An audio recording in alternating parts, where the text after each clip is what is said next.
بسم اللہ الرحمن الرحیم الحمد للہ رب العالمین والصلاة والسلام علی رسولہ الکریم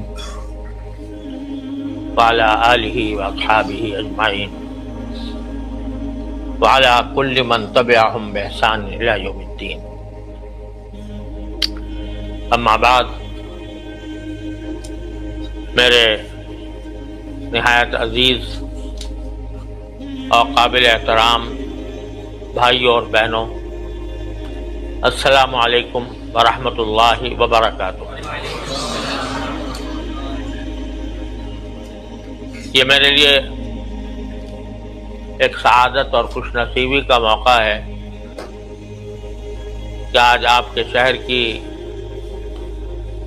اس جامع مسجد میں آپ حضرات سے ملاقات کا اور آپ سے بات کرنے کا شرف مجھے حاصل ہو رہا ہے، اور اس مسجد میں ایسے چہرے مجھے نظر آ رہے ہیں جو الحمدللہ دین اور پیغمبر دین نبی کریم سرور دو عالم صلی اللہ علیہ وسلم کی محبت سے لبریز ہے۔ میں سب سے پہلے تو آپ حضرات کو اس بات کی مبارکباد پیش کرتا ہوں کہ آپ نے اس ملک میں رہتے ہوئے اپنی دینی پہچان کو محفوظ رکھا اور ایسی مسجدیں اور ایسے ادارے قائم کیے جس سے مسلمانوں کا دینی مستقبل محفوظ ہو۔ معلوم ہوا کہ اس مسجد کے ساتھ ماشاءاللہ بچوں کی تعلیم کا بھی انتظام ہے۔ اللہ تبارک و تعالیٰ اس محنت کو اپنی بارگاہ میں شرف قبول عطا فرمائے۔ ہم لوگوں کے جمع ہونے کا مقصد در حقیقت ایمان تازہ کرنا اور دین کے ایسی بات کرنا جس سے ہمارے حوصلوں میں، ہمارے ارادوں میں برکت آئے اور ہمارا زندگی کا رخ سیدھا ہو۔ اسی مقصد کے لیے اجتماعات منعقد ہوتے ہیں۔ اس کام کے لیے بہت سی باتیں کہی جا سکتی ہیں، لیکن آج میں اس عنوان کے بارے میں جس کا آج کی محفل کے لیے اعلان کیا گیا، وہ the legacy of leadership, faith and service, اس کے بارے میں قرآن و سنت کی کچھ بنیادی تعلیمات آپ حضرات کی خدمت میں عرض کرنا چاہتا ہوں۔ اللہ تبارک و تعالی اپنی رضا کے مطابق اس کو مفید اور نافع انداز میں پیش کرنے کی توفیق عطا فرمائے۔ دین کی بنیادی تعلیم پر اگر غور کیا جائے تو انسان کی زندگی دو قسم کی ہوتی ہے۔ ایک زندگی ایسی ہے جو غفلت میں گزرتی ہے، اس کو یہ احساس نہیں ہوتا کہ میں کیا کر رہا ہوں اور کیوں کر رہا ہوں، اور جو کچھ کر رہا ہوں اس کا انجام کیا ہوگا، بلکہ غفلت کی حالت میں جو دل میں آتا ہے کر گزرتا ہے، کھاتا ہے، پیتا ہے، سوتا ہے، کاروبار کرتا ہے، روپیہ کمانے کی کوشش کرتا رہتا ہے، لیکن کبھی یہ خیال نہیں آتا کہ میں کسی وقت اس دنیا سے جانے والا ہوں، اور یہ زندگی کے سفر میں میرے اوپر کیا ذمہ داری عائد ہوتی ہے۔ یہ غفلت کی زندگی ہے، اور یہ غفلت کی زندگی بالآخر انسان کو دنیا میں بھی تباہی کی طرف لے جاتی ہے اور آخرت میں بھی۔ لیکن اسلام جس زندگی کی دعوت دیتا ہے وہ یہ کہ انسان ایک ذمہ دار فرد کی طرح زندگی گزارے، ذمہ دار ہو، اپنے ہر قول و فعل کا قول و فعل میں وہ ذمہ داری کا مظاہرہ کرے. اور ذمہ داری کا جو عربی لفظ ہے وہ ہے مسئولیت. یعنی اس کو احساس ہو کہ مجھ سے کسی وقت میرے تمام کاموں کا سوال ہوگا. مسئولیت جس کو آپ انگریزی میں کہہ سکتے ہیں ریسپانسبلٹی، کہ یہ بات کہ میں کبھی ایسا موقع آئے گا کہ جس میں مجھے اپنے ہر قول و فعل کا جواب دینا پڑے گا. یہ ہے ذمہ داری کی زندگی. اور قرآن اس ذمہ داری کی زندگی کی طرف ہمیں بلاتا ہے کہ تم دنیا میں ایسے ہی پیدا نہیں ہو گئے کہ کھاؤ پیو اور سو اور جاگو اور مزے اڑاؤ اور دنیا سے چلے جاؤ، بلکہ تم ایک ذمہ دار فرد کی طرح اس دنیا کے اندر بھیجے گئے ہو، جس کو قرآن نے اس طرح تعبیر فرمایا کہ ان السمع والبصر والفؤاد کل اولئک کان عنہ مسئولا، کہ تمہارے کان، تمہاری آنکھیں، تمہارے دل، ان سب سے کے بارے میں تم سے ایک وقت میں سوال ہوگا کہ تم نے ان کو کس طرح استعمال کیا. ایک حدیث میں واقعہ آتا ہے کہ حضور نبی کریم سرور دو عالم صلی اللہ علیہ وسلم ایک مرتبہ اس بھوک کی حالت میں تھے. آپ اگر چاہتے تو دنیا کے مال و دولت کے خزانے آپ کے قدموں پہ ڈھیر ہو جاتے ہیں، لیکن آپ نے خود اپنی پسند سے وہ زندگی اختیار فرمائی جو غربت کی زندگی تھی، اور اس میں کبھی کبھی آپ کے اوپر فاقوں کی نوبت آ جاتی، بھوک لگ رہی ہوتی تھی لیکن کھانے کے لیے کچھ ہوتا نہیں تھا. ایک ایسے ہی موقع پر حضور سرور دو عالم صلی اللہ علیہ وسلم اپنے گھر سے باہر نکلے یہ دیکھنے کے لیے کہ شاید کوئی چیز میں کہیں سے حاصل کروں. تو خیال آیا کہ حضرت کے ایک بہت ہی جانثار صحابی، حضور اقدس صلی اللہ علیہ وسلم جانثار صحابی، وہ بکثرت حضور کو دعوت دیا کرتے تھے کہ آپ کبھی میرے باغ میں تشریف لائیں. تو رسول کریم صلی اللہ علیہ وسلم نے سوچا کہ میں آج ان کے باغ میں چلا جاؤں. بھوک کی حالت تھی، گرمی کا موسم تھا، اور وہ موسم تھا جس میں مدینہ منورہ کے اندر کھجوریں پکتی ہیں تو سخت گرمی پڑتی ہے، جس میں آسمان سے آگ برستی معلوم. اس حالت میں آپ ان صحابی کے پاس گئے جو انصاری صحابی تھے. وہ آپ کو دیکھ کر باغ باغ ہو گئے اور بہت خوشی کا معاملہ کیا. آپ کے لیے ایک درخت کی چھاؤں میں بیٹھنے کا انتظام کیا، ٹھنڈا پانی آپ کو لا کر دیا، کیونکہ ٹھنڈا پانی رسول کریم صلی اللہ علیہ وسلم کو پسند تھا. ٹھنڈا پانی لا کر دیا، پھر اپنے باغ میں سے کھجوریں توڑ کر نبی کریم صلی اللہ علیہ وسلم کی خدمت میں پیش کی. حضور اقدس صلی اللہ علیہ وسلم نے اس چھاؤں میں بیٹھ کر کھجوریں کھائیں، پانی پیا، اور پھر ان سے خطاب کرتے ہوئے فرمایا کہ یہ ساری عجیب نعمتیں ہیں جو اللہ تعالیٰ نے ہمیں عطا فرمائی. یہ پانی، یہ چھاؤں، یعنی گرمی سے بچنے کے لیے یہ سایہ، اور یہ پانی اور کھجوریں، یہ سب اللہ تعالیٰ کی نعمتیں ہیں. اور پھر یہ آیت پڑھی بَلَا تُسْأَلُنَّ يَوْمَئِذٍ عَنِ النَّعِيمِ. خوب سمجھ لو کہ آخرت میں جب اللہ کے سامنے پہنچو گے تو تم سے ان ساری نعمتوں کے بارے میں سوال ہوگا جو تمہیں دنیا کے اندر اللہ تعالیٰ نے عطا فرمائی تھی. فرمایا یہ بھی اس نعیم میں داخل ہے، یہ چھاؤں، یہ پانی، یہ کھجور، یہ بھی اس نعمت میں داخل ہے جس کے بارے میں آخرت میں ہم سے سوال ہوگا کہ ہم نے تمہیں دیا تھا، تم نے اس کا کیا کیا، اور اس کے جواب میں تم نے اپنی زندگی کیسے گزاری. لہذا ایک مسلمان کی زندگی ذمہ دارانہ زندگی ہے، یعنی غفلت کے بجائے اس کو اپنی ذمہ داری کا احساس ہونا ضروری ہے، تبھی وہ صحیح معنی میں مسلمان کہلانے کا مستحق ہے. نبی کریم سرور دو عالم صلی اللہ علیہ وسلم نے ایک حدیث میں ارشاد فرمایا کلکم راع وکلکم مسئول عن رعیتہ.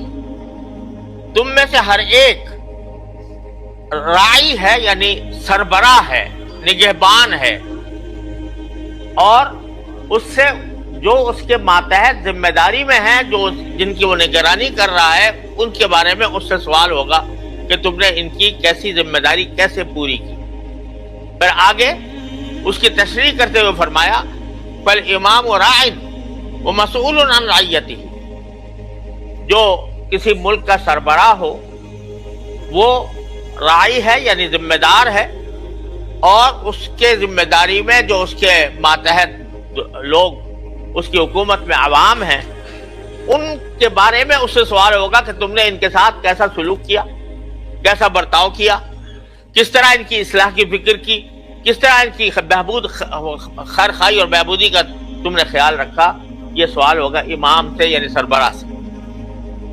والمرء راع وهو مسئول عن رعیتہ، ایک انسان اپنے گھر کے اندر جو اپنے گھر کا سربراہ ہوتا ہے، ہیڈ آف دی فیملی، وہ اپنے گھر والوں کے بارے میں اس سے سوال ہوگا کہ اس نے ان کی کیسی قیادت کی، کیسی سربراہی کی، کیسے ان کے ساتھ معاملے کیے، کیسے ان کی تربیت کی، یہ سوال ہوگا۔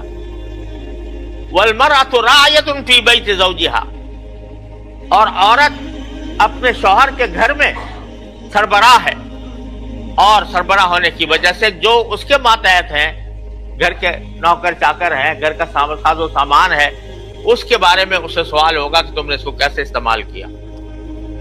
ہر ایک کی مثالیں دے کر سرکار دو عالم صلی اللہ علیہ وسلم نے فرمایا فَكُلُّكُمْ رَاعٍ وَكُلُّكُمْ مَسْئُولٌ رَعِيَّةٌ، تم میں سے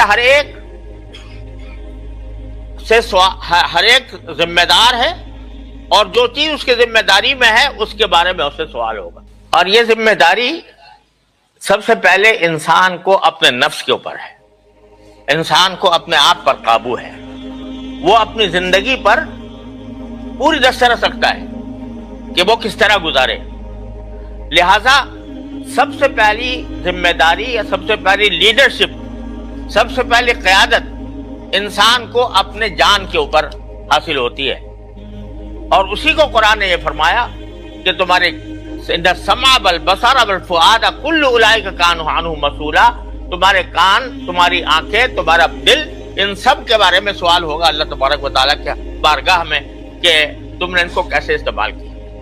اس میں خاص طور پر جو بات سمجھنے اور یاد رکھنے کی ہے کہ اللہ تعالیٰ فرمانے کانوں کے بارے میں سوال ہوگا، تو کانوں کے بارے میں سوال تو یہ ہوگا کہ تم نے کیا بات سنی، جائز سنا یا ناجائز سنا، حلال سنا یا حرام سنا۔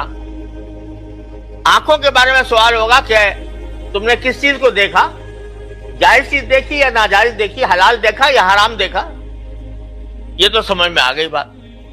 لیکن تیسری چیز جس کا ذکر فرمایا کہ دل کے بارے میں سوال ہوگا، دل کے بارے میں سوال ہوگا کہ دل کو کیسے استعمال کیا۔ اب اگر ظاہری اعتبار سے دیکھا جائے تو دل تو ایسا ہے کہ جو اللہ تعالیٰ نے اپنے سینے کے اندر رکھ دیا، ایک لوتھڑا ہے خون کا، اور لوتھڑا، خون کا لوتھڑا، وہ اس کا ایک کام ہے کہ وہ سارے جسم کو خون پہنچاتا ہے، خون کھینچتا ہے اور دوبارہ پھینک دیتا ہے، اور پھینک کر سارے انسان کی زندگی اس خون کے دوران کے اوپر موقوف ہوتی ہے، خون کی گردش کے اوپر موقوف ہوتی ہے۔ تو اس کا کسی انسان کو اپنے دل پر اختیار حاصل نہیں ہے کہ وہ دل کو چھو لے یا اس کو حرکت دے دے یا اس کو بند کر دے۔ تو آنکھ پر اختیار حاصل ہے، دیکھ لے یا نہ دیکھے، آنکھ کان پر اختیار حاصل ہے کہ کوئی بات سنے یا نہ سنے۔ دل پر کیا اختیار حاصل ہے کہ دل کے بارے میں کیا سوال ہوگا؟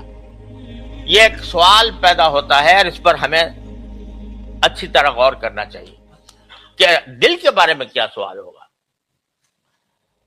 اور دل کی بات در حقیقت یہ ہے، دل کے سوال کرنے کا، کہ ایک تو یہ لوتھڑا ہے جو ہمارے سینے کے اندر لٹکا ہوا ہے، اور جس کا کام یہ ہے کہ وہ رگوں کے ذریعے پورے جسم میں خون پہنچائے یا وہاں سے واپس لے، جس طرح وہ دھڑکتا ہے، اور ایک منٹ میں 72 مرتبہ دھڑکتا ہے، اور پورے جسم انسانی کی رگوں کو خون مہیا کرتا ہے۔ اور یہ رگیں اتنی ہیں، زیادہ ہیں کہ اگر ایک زمین کے اوپر اگر ایک خط مستقیم پر اس کو پھیلایا جائے تو کہتے ہیں ایک پورے زمین کے گرد چکر کاٹ سکتے ہیں، اتنی رگیں ان کو یہ پہنچاتا ہے اور 72 مرتبہ دھڑکتا ہے۔ تو ایک تو اس کا ظاہری عمل ہے، اس میں اگر کوئی خرابی پیدا ہوتی ہے تو ہم کسی دل کے ڈاکٹر کے پاس جاتے ہیں، اس سے مشورہ لیتے ہیں، وہ دوائیں تجویز کرتا ہے، دل کے اندر کوئی خامی پیدا ہو گئی ہے اس کا علاج کرتا ہے، اور بعض اوقات آپریشن بھی کرنا پڑتا ہے، بڑے بڑے سرجن آپریشن کرتے ہیں، دل کا آپریشن کرتے ہیں۔ لیکن ایک چیز جس کا ذکر قرآن جس کو قلب کہتا ہے وہ یہ ہے کہ اللہ تبارک و تعالیٰ نے ظاہری لوتھڑے کے ساتھ، اس ظاہری عضو کے ساتھ ایک پوشیدہ چھپی ہوئی لطیف قوت پیدا فرمائی ہے۔ وہ قوت ہے جو انسان کو سمجھ عطا کرتی ہے، جو انسان کو کے دل میں، انسان کے اندر جذبات پیدا کرتی ہے، خواہشات پیدا کرتی ہے، اور جذبات اور خواہشات کو کے لیے دماغ کو سگنل دیتی ہے، اور اس کے بعد انسان اس کے تحت کام کرتا ہے۔ یعنی اس سے مراد یہ لوتھڑا نہیں ہے، لوتھڑا تو ہمارے اختیار میں نہیں ہے، وہ جس طرح بھی اللہ تعالیٰ نے بنا دیا اسی طرح وہ عمل کرتا رہے گا۔ لیکن اس دل کے ساتھ ایک چھپی ہوئی طاقت ہے جس کو ایک لطیف غیبی طاقت کہا جاتا ہے۔ وہ لطیف غیبی طاقت وہ ہے جس میں انسان کے جذبات، خواہشات، تمنائیں، آرزوئیں، امنگیں اور ارادے یہ پیدا ہوتے ہیں۔ عام طور سے لوگ یہ سمجھتے ہیں، میڈیکل سائنس کے اعتبار سے یہ پہلے کہا جاتا تھا کہ سوچنا، سمجھنا اور جذبات پیدا ہونا، خواہشات پیدا ہونا یہ دماغ کا کام ہے۔ اس کو پہلی میڈیکل سائنس ہی کہتی تھی کہ یہ دماغ کا کام ہے، لیکن قرآن کہتا تھا کہ سمجھنا دل کا کام ہے۔ لہم قلوب لا یفقہون بہا، قرآن کہتا ہے کافروں کے بارے میں کہ ان کے پاس دل تو ہیں مگر دل کی وجہ سے وہ جن کے اندر جو سمجھ ہونی چاہیے وہ سمجھ ان میں نہیں۔ دماغ نہیں کہا بلکہ دل کہا، دل میں سمجھ ہوتی ہے اور قلب کے اندر خواہشات پیدا ہوتی ہیں، جذبات پیدا ہوتے ہیں۔ لہذا جب قرآن یہ کہتا ہے کہ کانوں کے بارے میں سوال ہوگا، آنکھوں کے بارے میں سوال ہوگا، دل کے بارے میں سوال ہوگا، تو دل کے بارے میں سوال یہ ہے کہ تمہاری خواہشات، تمہارے جذبات، تمہارے ارادے، تمہاری تمنائیں، تمہاری آرزویں، ان کے بارے میں سوال ہوگا کہ کون سی آرزویں تم نے پال رکھی تھی اور کن خواہشات پر تم نے زندگی گزاری تھی۔ تو بات سب سے پہلے ذمہ داری کی جو بات قرآن کہتا ہے وہ شروع ہوتی ہے دل کی ذمہ داری، کہ انسان کے دل میں کیسے جذبات پیدا ہو رہے ہیں، کیسی خواہشات پیدا ہو رہی ہیں، وہ جذبات اس کو صحیح راستے پر لے جا رہے ہیں یا غلط راستے پر لے جا رہے ہیں۔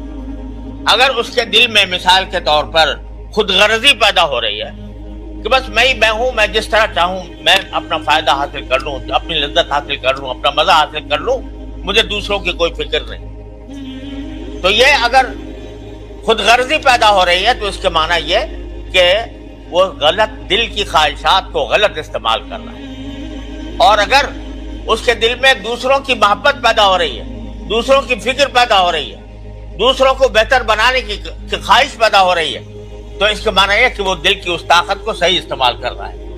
تو آخرت میں یہ سوال ہوگا کہ ہم نے تمہیں ایک ایسی طاقت دی تھی جس کے ذریعے تم اپنے زندگی کے فیصلے کر سکتے تھے، کیا یہ کرنا بہتر ہے یا یہ کرنا بہتر ہے، اس راستے میں جانا ہے یا اس راستے پر جانا ہے۔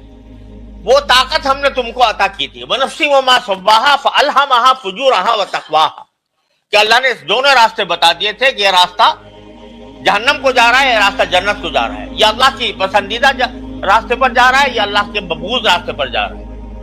تو جب تمہیں یہ بتا دیا گیا تھا تو تمہیں ان خواہشات کو دبانا چاہیے تھا جو غلط راستے پر لے جا رہی تھی، اور ان خواہشات پر عمل کرنا چاہیے تھا جو صحیح راستے پر لے جانے والی تھی۔ لہذا یہ سوال ہوگا آخرت میں کہ تمہارے دل میں خواہشات جو پیدا ہو رہی تھیں، ان خواہشات کے تم ذمہ دار تھے، تمہیں اس کے بارے میں جواب دہی کرنی تھی کہ میں اس خواہش پر عمل کروں گا یا نہیں کروں گا۔ اگر اچھی خواہش ہے تو عمل کرو، اچھی نہیں ہے تو عمل نہ کرو۔ یہ نہیں کہ اپنے نفس کو آزاد چھوڑ دیا کہ جو دل میں آ رہا ہے جو چیز کرنے کو جی چاہ رہا ہے وہ کر گزرا، یہ فکر کیے بغیر کہ حلال ہے یا حرام۔ تو سب سے پہلے انسان کی ذمہ داری اس کے اپنے آپ پر ہے، جو فؤاد سے یا دل سے شروع ہوتی ہے۔ تو سب سے پہلی ذمہ داری تو خود انسان کی اپنے آپ کی ہے کہ آدمی وہ جس کام کے لیے دنیا میں بھیجا گیا اس کام کو پورا کرے، اور اس کا طریقہ ہے نبی کریم صلی اللہ علیہ وسلم کی سنت کی اتباع۔ آپ نے جو طریقہ زندگی کا اختیار کیا اسی کو فالو کرنا، اسی کو اختیار کرنا، یہ انسان کی اپنی ذمہ داری۔ دوسری ذمہ داری اس کی اپنے گھر والوں کی ہے، اپنے گھر والوں کی، جیسے حدیث میں فرمایا کہ ہر انسان اپنے گھر والوں کا ذمہ دار ہے، اور قرآن بھی کہتا ہے کہ قوا انفسکم واہلیکم نارا، اپنے آپ کو بھی آگ سے بچاؤ، اپنے گھر والوں کو بھی آگ سے بچاؤ۔ تو دوسری مسئولیت یا دوسری ذمہ داری یہ ہے کہ انسان اپنے گھر والوں کی فکر کرے کہ وہ صحیح راستے پر جا رہے ہیں یا غلط راستے پر جا رہے ہیں، ان کے صحیح تعلیم دے، ان کو صحیح تربیت دے، ان کی ایسی ٹریننگ دے کہ وہ بالآخر اللہ تعالیٰ کی مرضی کے مطابق زندگی گزار سکے۔ اسی لیے قرآن کریم نے اللہ کے نیک بندوں کی بڑی تعریف کی ہے اور اس کی صفات بیان کی ہیں۔ عباد الرحمن الذین یمشون علی الارض ہونا وَإِذَا خَاطَبَهُمُ الْجَاهِلُونَ قَالُوا سَلَامًا، بڑی سی بات بیان کی ہے، پورا رکوع اس کے اندر آیا ہے، بہت سی صفات میں بیان کیے گئے ہیں، سارے بیان کرنے کا موقع نہیں ہے، لیکن اس میں ایک صفت جو بیان کی نیک بندوں کی وہ یہ ہے وَالَّذِينَ يَقُولُونَ رَبَّنَا هَبْ لَنَا مِنْ أَزْوَاجِنَا وَذُرِّيَّاتِنَا قُرَّةَ أَعْيُنٍ وَاجْعَلْنَا لِلْمُتَّقِينَ إِمَامًا، کہ اے ہمارے پروردگار ہمیں اپنی بیویاں اور اپنی اولادیں ایسی عطا فرمائیے جن سے ہماری آنکھیں ٹھنڈی ہوں، جس سے ہماری آنکھیں ٹھنڈی ہوں۔ وَاجْعَلْنَا لِلْمُتَّقِينَ إِمَامًا، اور ہمیں متقی لوگوں کا سربراہ بنائیے۔ یعنی جب انسان ہیڈ آف دی فیملی ہوتا ہے تو وہ سربراہ ہوتا ہے اپنے خاندان کا، تو خاندان کا سربراہ ہمیں متقیوں کا سربراہ بنائیے۔ یہ جتنے ہمارے سربراہی کے نیچے جو ہمارے گھر والے ہیں وہ سارے کے سارے متقی بنے، اور متقی بننے کے نتیجے میں ہم ان کے امام بن جائیں، ہم ان کے سربراہ بن جائیں۔ یہ دعا کون کرتا ہے؟ عباد الرحمن، جو رحمان کے بندے ہیں وہ یہ دعا مانگتے ہیں اللہ تعالیٰ سے۔ اب اس میں دو لفظ استعمال کیے قرآن نے اپنے بیویوں اور اولاد کے لیے، کہ اللہ ان کو ایک تو ہمارے آنکھوں کی ٹھنڈک بنا، یہ ایسا لفظ استعمال کیا ہے قرآن نے کہ اس کی کوئی تشریح مختصر لفظوں میں کی نہیں جا سکتی۔ یہ نہیں کہا ان کو نیک بناؤ، یہ نہیں کہا کہ ان کو صحت مند بناؤ، یہ نہ کہا ان کو خوشحال بناؤ، یہ نہیں کہا کہ ان کا گھر اچھا ہو، یہ نہیں کہا کہ ان کا کھیل اچھا ہو، بلکہ ایک مجموعی طور پر یہ کہہ دیا کہ جو بھی وہ کام کر رہے ہوں ہماری آنکھوں میں ٹھنڈک ہو۔ وہ اگر کھیل رہے ہوں تو آنکھیں ٹھنڈی ہوں، وہ اگر کھا رہے ہوں تو آنکھیں ٹھنڈی ہوں، اور وہ نماز پڑھ رہے ہوں تو آنکھیں ٹھنڈی ہوں، وہ عبادت کر رہے ہوں تو آنکھیں ٹھنڈی ہوں۔ اور ہمیں ایسا بنا دیجئے کہ ہماری ساری اولاد جو ہے وہ اور ہماری بیویاں وہ ہمارے لیے آنکھوں کی ٹھنڈک بن جائے۔ آنکھوں کی ٹھنڈک کیا کہ جب آدمی دیکھے تو اس کے دل میں خوشی کی فوار پھوٹ پڑے، اس کا دل خوشی سے جگمگا اٹھے۔ تو ایسے بنا دی۔ اب اس میں دنیا کی ساری بھلائیاں بھی آ گئی اور آخرت کی ساری بھلائیاں بھی، کہ وہ اچھا کھائے، اچھا پیے، صحت مند ہو، خوشحال ہو، یہ سب کچھ، اور ساتھ ہی وہ عبادت کرنے والا۔ اور اس کی طرف اشارہ کر دیا اگلے جملے میں کہ ہمیں ان متقیوں کا سربراہ بنا دیجئے، ہمیں سربراہ بنائیے متقیوں کا۔ اب سربراہ کیسے بنیں گے متقی؟ متقیوں کے سربراہ کیسے بنیں گے؟ وہ سربراہی تو بنائے گا متقی، سربراہی تو ان کی تعلیم دے گا، ان کی تربیت کرے گا، ان کو اس طرح پرورش کرے گا کہ ان کا دل اللہ کی یاد سے معمور ہو، ان کا دل اللہ کے ذکر سے آباد ہو، وہ اللہ کے سامنے سر جھکانے والے ہوں، جو اللہ کے حکم کو مانتے ہوں۔ تو یہ تربیت دینا یہ کام امام کا ہوتا ہے۔ تو کہہ رہے ہیں ہمیں امام بنا دیجئے متقیوں کا۔ کیا بھلا ہے متقیوں کا امام کیسے بنو گے بھائی؟ جب تم ان کی امامت صحیح نہیں کرو گے، ان کی قیادت صحیح نہیں کرو گے، ان کی تعلیم صحیح نہیں دو گے، ان کی تربیت صحیح نہیں کرو گے، تو وہ کیسے متقی بنیں گے اور تم کیسے ان کے امام بنو گے؟ تو قرآن یہ کہہ رہا ہے کہ ہر انسان کے لیے یہ ضروری ہے کہ وہ اپنے گھر والوں کی تعلیم و تربیت کا انتظام کرے، اس سے بے فکر ہو کر نہ بیٹھے، اور اگر اس کو مشکل معلوم ہو رہا ہے تعلیم تربیت کرنا، ہم سے مانگے، ہم سے کہے ربنا ہب لنا من ازواجنا وذرریاتنا قرۃ اعین، اے پروردگار مجھ سے نہیں بن پا رہا ہے، آپ بنا دیں ان کو، میری ازواج کو بھی، میری ذریت اور اولاد کو بھی، مجھ کو ایسا بنا دیجیے کہ میرے لیے آنکھوں کی ٹھنڈک ہو دنیا میں بھی اور آخرت میں۔ اور حدیث میں ہے کہ جب انسان اپنے بچوں کے لیے، اپنی اولاد کے لیے دعا مانگتا ہے، اللہ تعالیٰ بہت قبول فرماتا ہے۔ تو اس لیے دعا کا اہتمام کر، ہر روز دعا کیا کرے اپنے اولاد کے لیے۔ تیسری ذمہ داری جو ایک مسلمان پر عائد ہے کہ وہ اس کی ذمہ داری صرف اپنی جان اور اپنی اولاد اور اپنے گھر کی حد تک محدود نہیں ہے، بلکہ پوری انسانیت کے لیے۔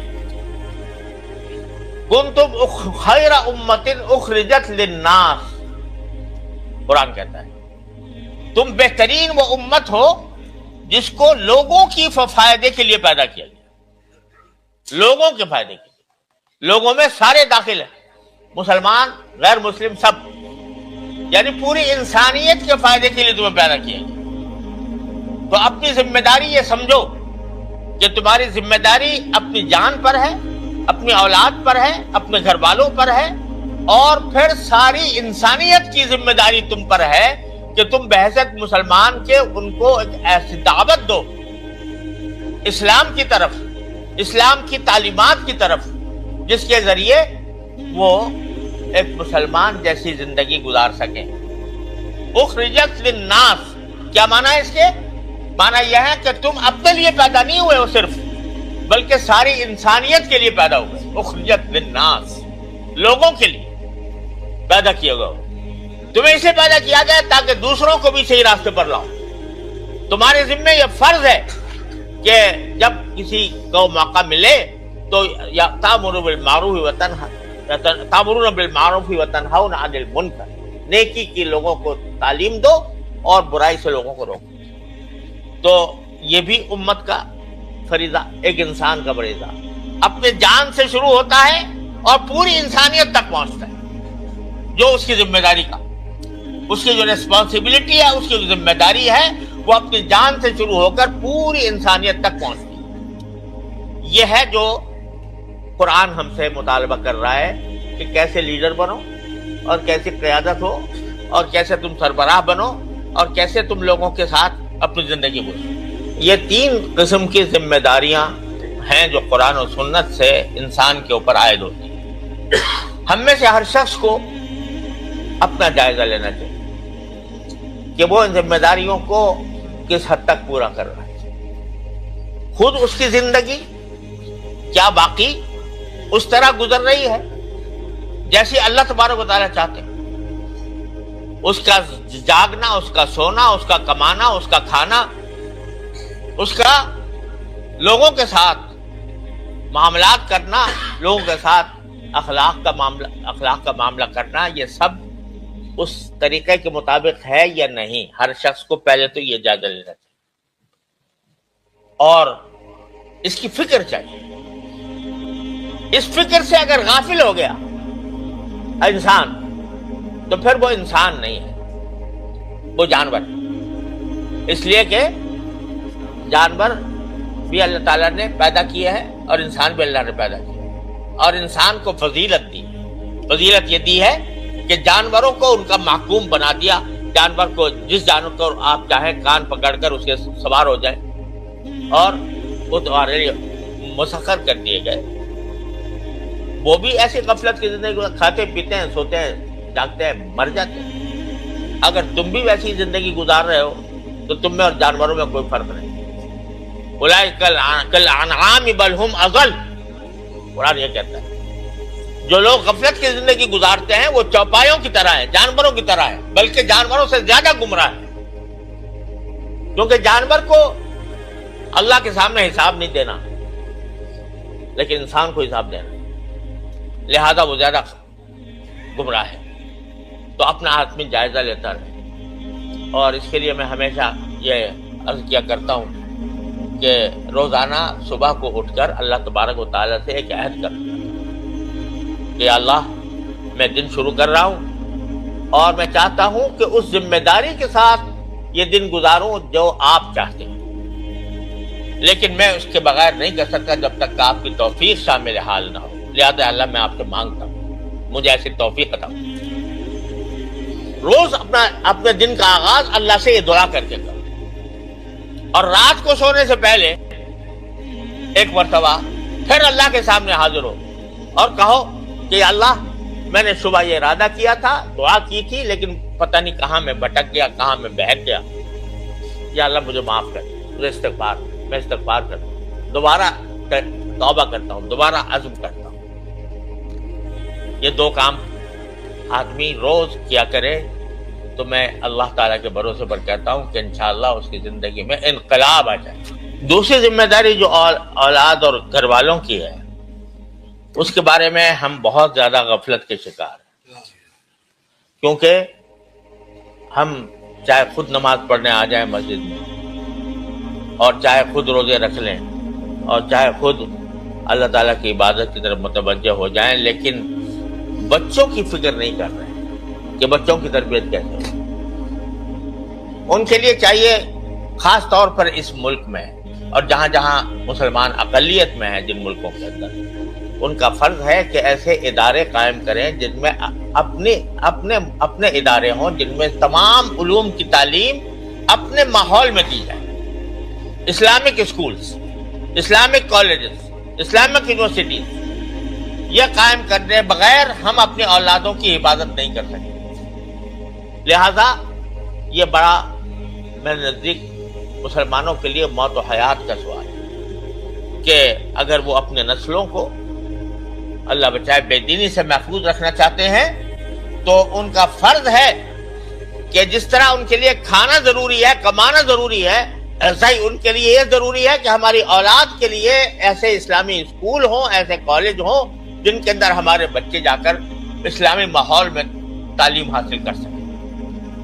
اس کے بغیر ہم اپنے اولاد کو بچا نہیں سکتے. تو میرے بھائیوں اور بہنوں، بہت ہی میں لجاجت کے ساتھ، عاجزی کے ساتھ یہ درخواست کرتا ہوں کہ اپنی خصوصی توجہ اس طرف مرکوز کریں. الحمدللہ انگلینڈ میں یہ کام کافی حد تک الحمدللہ ہوا ہے، لیکن یہاں اس کی کمی ہے اسکاٹ لینڈ میں. اور جب تک یہ نہیں کریں گے اس وقت تک اپنی نسلوں کو سنبھال نہیں سکیں گے، اور اپنی جو ذمہ داری ہے وہ للمتقین اماما کی جو ذمہ داری ہے وہ پوری نہیں ہوگی. لہذا اس کا خاص اہتمام کریں سب لوگ، چاہے اس میں سب مل کے. اللہ نے بہت سے لوگوں کو بڑی دولتیں دی ہیں، اللہ نے ملک کو مال دولت سے بھی سرفراز کیا ہے. وہ اس طرف متوجہ ہو کر اسلامی، اب الحمدللہ یہاں مکتب قائم ہے، لیکن ضرورت ہے کہ اس کو آگے بڑھایا جائے اور قائم ہو، اسکول بنے، کالج بنے. تو اس کی طرف جب تک مسلمان متوجہ نہیں ہوں گے اپنی اولادوں کو نہیں بچا سکیں گے اور اپنی اولادوں کی صحیح تربیت نہیں کر سکیں. آخری ذمہ داری پوری انسانیت کے لیے ہے. ہر مسلمان دوسروں کو نیکی کا حکم دے، برائی سے روکے. یہ بھی ہر مسلمان کے ذمہ ضروری ہے. اس انسان کی ذمہ داری کا یہ تیسرا پہلو ہے. اخرجت للناس، جب ہم خود صحیح نہیں ہوں گے تو دوسروں کو کیسے بڑھائیں؟ لہذا ہر انسان کو چاہیے کہ جہاں بھی اس کو موقع ملے وہ دین کا پیغام دوسروں تک پہنچائے، دعوت کا کام کرے. دعوت اور تبلیغ یہ بھی ایک انسان کے جو فرائض ہیں ان کے اندر داخل ہے. لہذا اس میں اپنا وقت لگائیں، اپنے آپ کو اس کا اہل بنائیں کہ دوسروں کو دعوت دی جا سکے. لیکن دعوت زیادہ زبان سے زیادہ انسان کے عمل سے ہوتی ہے، کردار سے ہوتی ہے، اچھے اخلاق سے ہوتی ہے. تو اگر ہم اچھے اخلاق والے بنیں گے تو دوسروں کو بھی اس پر رغبت ہوگی. اگر ہم اسلام کا ایک بہت ہی برا نمونہ پیش کریں گے، الیاذ باللہ، جیسا کہ سننے میں آتا رہتا ہے کہ لوگ غیر قانونی طریقے سے آ جاتے ہیں، غیر قانونی طریقے سے رہتے ہیں، اور وظیفہ اپنا جاری کرا لیتے ہیں، امپلائمنٹ ہوتا ہے پھر بھی نہ جاری کرا لیتے ہیں، دھوکہ دیتے ہیں۔ الیاذ باللہ، جب اس قسم کے کام کریں گے تو بجائے اسلام کی طرف لوگوں کے راغب ہونے کے لوگ اسلام سے نفرت کریں۔ تو لہذا اپنے رویے کو، اپنے طریقے کو ایسا بنائیں جو اسلام کی طرف لوگوں کو راغب کرے، اسلام سے نفرت پیدا نہ کرے۔ اللہ تعالی ہم سب کو اس کی توفیق عطا فرمائے۔ وآخر دعوانا الحمدللہ۔